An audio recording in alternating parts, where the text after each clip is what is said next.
মহাকরণ বা writers building. এটি British পিরিয়ডে তৈরি। সেই সময় এখানে যারা অফিসে লেখালেখির কাজ করত তাদের স্মৃতির উদ্দেশ্যে এর নামকরণ হয় মহাকরণ, অর্থাৎ কেরানি যারা লেখালেখির কাজ করতো তাদের কেরানি বলা হতো। সেই থেকে মহাকরণ, ইংরেজিতে রাইটার্স।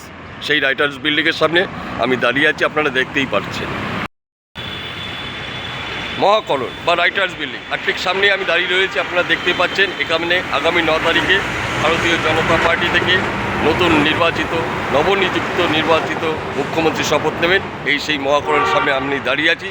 সময় পেলে আপনারা আসবেন, 9 তারিখ আমার সাথে দেখা হবে। ভালো থাকবেন, আবার দেখা হবে।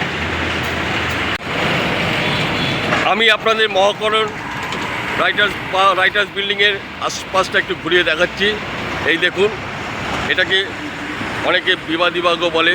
বিনয় বাদল দীনেশ যে শহীদ হয়েছিলেন তাদের স্মৃতির উদ্দেশ্যে এই জায়গাটার নাম করা হয় বিনয় বাদল দীনেশ বাগ, অর্থাৎ কিনা বিবাদী বাগ। আর ঠিক তার পাশে